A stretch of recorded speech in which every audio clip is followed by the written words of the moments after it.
ሰላም እንዴናችሁ ውድ የዚህ ቻናል ተከታታዮች ሊቨርፑልን በተመለከተ እንግዲህ በርካታ ስፖርታዊ መረጃዎችን ወደ እናንተ ይዘን መተናል። እስከ ፕሮግራማችን መጠናቂያ ድረስ አብራችሁን ቆዩ። ሊቨርፑልና የዣቪየር ፓርከር ወኪሎች የኮንትራት ድርድር መጀመራቸው ተሰምቷል። ሁለቱም ወገኖች ዝውውሩ እንዲፈጸም ይፈልጋሉ። ፓርከር ራሱ የሊቨርፑል ደጋፊ መሆኑም ለጉዳዩ መሳካት ትልቅ አስተዋጽኦ ይኖራል ተብሎ ይጠበቃል። የፓርከር ውል በዚህ ወር መጨረሻ ላይ እንደሚጠናቀቅ የሚጠበቅ ሲሆን ከማንቸስተር ሲቲ በመልቀቅ ወደ ሊቨርፑል እንደሚያመራም ይጠበቃል። በተለይም በአዲሱ አሰልጣኝ አንዲ ራዮላ አማካኝነት ሊቨርፑሎች በተለይ በወጣት ተጫዋቾች ላይ መስራት ሀሳብ እንዳላቸው ነው እየተገለጸ የሚገኘው። በቦርንማውዝ ቤት እንግዲህ እንደዚህ አይነት ተጫዋቾችን በማሳደግ አቅማቸውን በማጎልበት ይታወቃሉ። ይህ አሰልጣኝና በሊቨርፑል ቤትም ይህንን ነገር ለመድገም ከወዲሁ ስራዎችን እየሰሩ እንደሆነ ነው እየተነገረ የሚገኘው።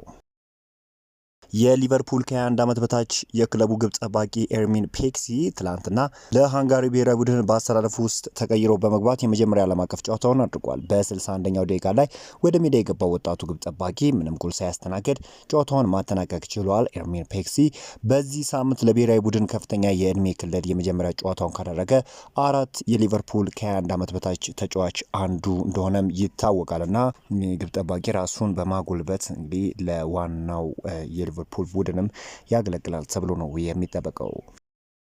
ዝውውሮችን በተመለከተ እንግዲህ በተለይም የያንዶ ማንዴን ጉዳይ እንመልከት። ሊቨርፑል እንግዲህ ያንዶ ማንዴ ለማዘዋወር ከፍተኛ ጥረት እያደረጉ ሲሆን ስምምነቱንም ለማጠናቀቅ ትልቅ የገንዘብ ክፍያ ለመፈጸም ዝግጁ ናቸው ተብሏል። ፒኤስጂ አሁንም የተጫዋቹ ፈላጊ ነው። ነገር ግን የእነሱ እንቅስቃሴ በቡድኑ ውስጥ ሊፈጠሩ በሚችሉ ተጫዋቾች ላይ የተመሰረተ ሊሆን ይችላል። በሌላ በኩል ሊቨርፑል ሞሳላ ከለቀቀ በኋላና ሌሎችም ሊለቁ እንደሚችሉ ታሳቢ በማድረግ በስብስቡ ውስጥ አስፈላጊውን ክፍተት ቀድሞውንም እንግዲህ ለመፍታት በርካታ ስራዎችን እየሰሩ ነው እየተገለጸ የሚገኘው። ፋብሪዚዮ ሮማኖ ስለ ያንዶ ማንዴ ያወጣውን መረጃ ላጋራችሁ።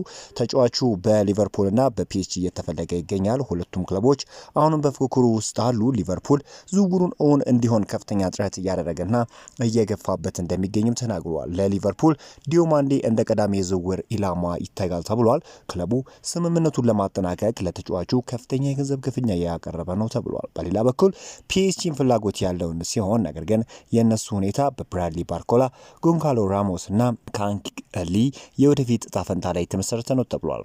በፒኤስጂ በኩል አንዳንድ ተጫዋቾች ክለቡን መልቀቅ ይኖርባቸዋል። በሊቨርፑል በኩል ግን ሞሳላህና ሌሎች ተጫዋቾች በመልቀቃቸው የደሞዝና የቡድን ክፍተት ቀድሞውኑም ተፈጥሯልና ሊቨርፑሎች የዚህን ተጫዋች ዝውውር ለመጨረስ በርካታ ስራዎችን እየሰሩ ነው የሚገኙት። በክረምቱ የዝውውር መስኮት በስፋት ከሚሰሩባቸው ተጫዋቾች ውስጥ ያንዶ ማንዴ ነው ተብሎ ነው የሚጠበቀው። የዚህን ተጫዋች ሁኔታ እንግዲህ አሁን ብቻ ሳይሆን አመቱን ሙሉ ሲከታተሉት የነበረ ተጫዋች እንደሆነ ይታወቃል። በጣም ኳሊቲ ያለው ተጫዋች ነው። ሊቨርፑል ደግሞ በክንፍ ቦታ ላይ ያለበትን ፕሮብሌም ሁላችንም እናውቃለን። የነ ኮዲ ጋክፖ በሊቨርፑል መቆየት አጠራጣሪ እንደሆነ ይታወቃል። እንዲሁም ደግሞ ሞሳላህም እንዲሁ ከሊቨርፑል መልቀቁ ይታወቃል እና ታዲያ አሁን ይህንን ክፍተት ለመሙላት ሊቨርፑሎች በርካታ ስራ መስራት ይኖርባቸዋል።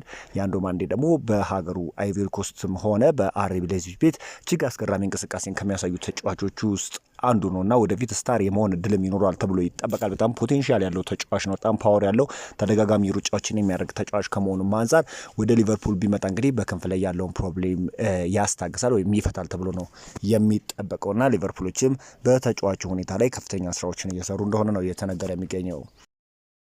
ሌላኛው ማድሪድ የማካሊስተር ትልቅ አድናቂዎችና ፈላጊዎች እንደሆኑ እየተገለጸ ይገኛል። ማንኛውም ክለብ ለማካሊስተር ደህናና የሚያወጣ ገንዘብ የሚያቀርብለት ከሆነ ሊቨርፑል ተጫዋቹን ለመሸጥ ዝግጁ እንደሆነ ነው እየተገለጸ የሚገኘውና ይህ አርጀንቲናዊ ተጫዋች ከሊቨርፑል ቤት የመልቀቅ ዕድሉ እጅግ ሰፊ እንደሆነ ነው እየተነገረ የሚገኘው።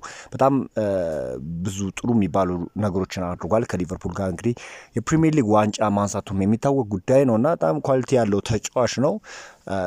ይህ ሜንታሊቲው ራሱ በሊቨርፑል ቤት ቢቆይ ለሊቨርፑል የሚሰጠው አስተዋጽኦ አለ። ነገር ግን ሊቨርፑሎች አሁን ካለው ሁኔታ አንጻር የሚመጡ ጥያቄዎች ተገቢ የሚሆኑ ከሆነ ተጫዋቹን ለመልቀቅ ዝግጁ እንደሆነ ነው እየተገለጸ የሚገኘው። ሊቨርፑሎች አሁንም ቢሆን አንድ አማካኝ ተከላካይ የማስፈረም ሀሳብ እንዳላቸው ይታወቃልና የተጫዋች የሚለቅ ከሆነ ይህንን ነገር የሚያጥኑበት ይሆናል ተብሎ ይጠበቃል። ስቲል እኔ ሊቨርፑሎች አሁንም ቢሆን ሊፈቱት ወይም መፍታት ያልቻሉት ወይም ነው ሊፈቱት የሚገባው ጉዳይ ነው ብዬ ማምነው የአማካኝ ተከላካይ ሊገዙ ይገባል ባይነኝና አሁንም ያንን ነገር ለመፍታት ፍላጎት ሲያሳዩ አላየንም። በእርግጥ በከፍተኛ የሆነ የዝውውር ሂሳብ እንዳወጡ ይታወቃል ባለፈው የዝውውር መስኮትና ያ ነገር ሊገድባቸው ይችላል በሚለው ነው እንጂ አሁንም ቢሆን የአማካኝ ተከላካይ ሊቨርፑሎች ቢያስፈርሙ በተለይም ለተከላካይ ተገቢውን የሆነ ሽፋን እንዲሰጥ ያደርጓል የሚል እምነት አለኝ።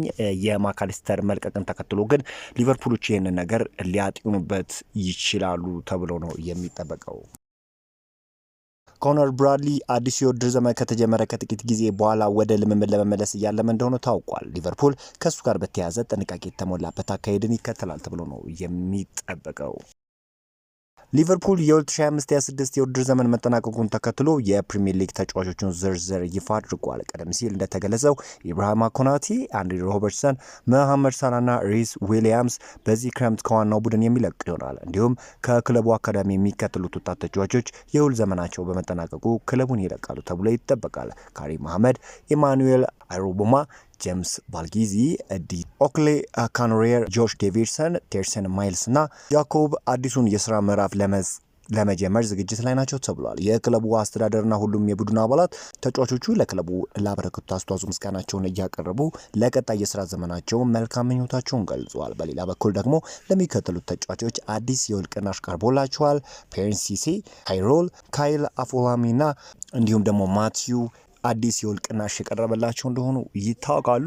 ሊቨርፑሎች በአዲሱ የውድድር ዘመን በሚገባ ራሳቸውን ለማዘጋጀት እያሰቡበት እንደሆነ እየተነገረ የሚገኘው ሌላኛው እንግሊዛዊ የቦርንማውዝ አማካኝ አሌክስ ስኮት ዋጋው 80 ሚሊዮን ፓውንድ ነው ተብሏል። አሌክስ ስኮት የማንቸስተር ዩናይትድና የሊቨርፑል ኢላማ ሆኖ ብቅ ብሏል።